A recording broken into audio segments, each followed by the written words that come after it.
প্রমোদ চৌধুরীর আত্মকথা বইটা এটা কি কেউ পড়ছেন? মানে পড়ে থাকলে আমার কথাটা রিলেট করতে পারবেন আরকি। এমনিতে পড়ার খুব বেশি দরকার নাই। প্রমোদ চৌধুরী তো আসলে পরিচিত হইতেছে যে উনি চলিত ভাষায় বাংলা লিখছেন। এইটার একজন বড় সাপোর্টার ছিলেন। সবুজপত্র পত্রিকার সম্পাদক ছিলেন। যারা সাধু ভাষা থেকে চলিত ভাষাকে মানে চেঞ্জ করতে হেল্প করছেন এইরকমের একটা রিকগনিশন ওনার আছে। তো ঘটনা হয়েছে যে প্রমোদ চৌধুরীর আত্মকথা নামে উনি একটা অটোবায়োগ্রাফি লেখা শুরু করছিলেন, কিন্তু উনি আসলে এটা কমপ্লিট করে যাইতে পারেন নাই। 100 পেজের মতো একটা বই হবে আর কি। এটা 1946 সালে তো উনি মারা গেলেন, তো ইনকমপ্লিট রেখে মারা গেছেন আর কি। তো আমি যেই কারণে এটার কথা বলতে চাইতেছি যে যদি কেউ পড়েন তাহলে খেয়াল করে দেখবেন পুরা বইয়ে কোনো মুসলমান ক্যারেক্টার নাই। এটা অর্ধেক যখন আমি পড়ছি তখন চোখ যাইতে শুরু করছে আর কি, যে দেখেন উনি একজন বাঙালি এবং হিন্দু, কিন্তু আমি বলতেছিলাম যে এখানে আসলে সমাজে আসলে অনেকটাই দুইটা ভাগে ভাগ হয়ে আছে আর কি।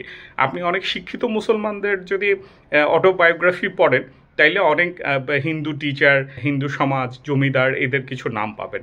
কিন্তু আপনি যদি ওই সময়ের আমার ধারণা যারা হিন্দু ছিলেন, যেমন প্রমোদ চৌধুরী একজন উদাহরণ আর কি, উনার পুরো অটোবায়োগ্রাফিতে কোনো একটা মুসলমান ক্যারেক্টার নেই।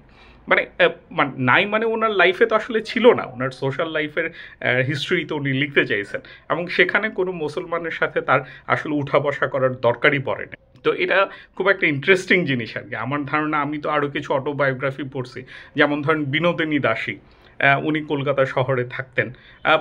খুব একটা মুসলমানের একটা দুইটা হয়তো খুব বিচ্ছিন্নভাবে নাম পাবেন। আর প্রমোদ চৌধুরীর এটা তো খুব রিমার্কেবল আর কি, যে উনার পুরা লাইফে ধরেন 1864-তে সম্ভবত ওনার জন্ম, আর মারা গেছেন 1946-এ। এই পুরা লাইফ স্পেনে ওনার আসলে কোন মুসলমানের সাথে ওনার কোনো ইন্টারাকশনের দরকার পড়ে নাই।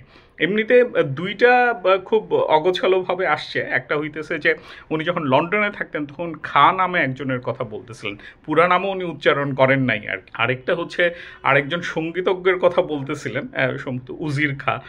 সে অন্য যখন সবাই ওই একটা মজমাতে আসছে তখন উজির খার মানে বাজানো দেখা সবাই আসলে তার পায়ে পাগড়ি রেখে দিছে।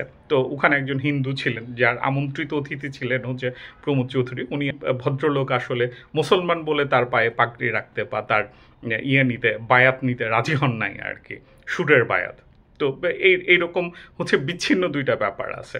তো এইটা খুব ইন্টারেস্টিং। আরেকটা জিনিস ইন্টারেস্টিং হইতেছে, ওনার বাবার তো হিন্দু কলেজের স্টুডেন্ট ছিলেন।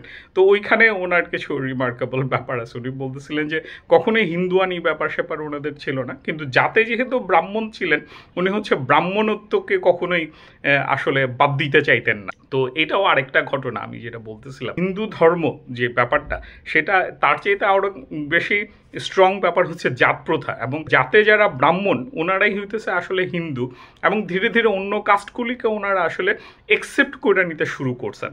তো এইটারও একটা উদাহরণ এখানে পাওয়া যায় আর কি।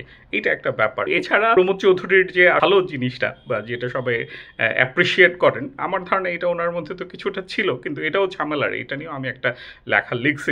উনি বলতেছিলেন যে উনি আসলে লোকের মুখের কথা শুনে ভাষা শিখছেন, বইয়ের জায়গা থেকে উনি আসলে ভাষাটা আমরা তেমন কেউ শিখিয়েও না, উনি আর সেটা করেন নাই। তো যার ফলে উনি আমার ধারণা ভাষার জায়গাতে একটু ফ্লেক্সিবিলিটি শো করতে পারছেন আর কি। কিন্তু হাওয়েভার ওনার এই জিনিসটা অনেকেই তো আমরা পড়ি, ধরেন বিদ্যাসাগর, বঙ্কিম, আরও অনেকে আছেন যাদের জীবনী লেখা হয়েছে আর কি। আপনি যদি ওই জীবনীগুলিতে দেখেন সেখানে আসলে মুসলমান ক্যারেক্টার পাবেন না, কারণ সমাজের জায়গা থেকেই দুইটা সমাজ একই জিওগ্রাফিক্যাল লোকেশনে থাকলেও এতটা ইন্টিগ্রেটেড ব্যাপার ছিল না আর কি। আর প্রমোদ চৌধুরী তো আসলে জন্ম পাবনাতে, উনি থাকছেন কিছুদিন যশোরে উনি খুব বেশি লাইক করেন নাই, তারপর কৃষ্ণনগর আর কলকাতাতে থাকছেন। 2 বছর লন্ডনে ছিলেন, ওই তো বাকি সময় ওই জায়গাগুলিতে ছিলেন। কিন্তু ওনার যশোরে, পাবনাতে, কলকাতাতে কোনো আসলে মানে ইন্টারাকশনের দরকার পড়ে নাই আর কি। তো এই ছোট্ট জিনিসটাই জাস্ট একটু বইলা রাখা।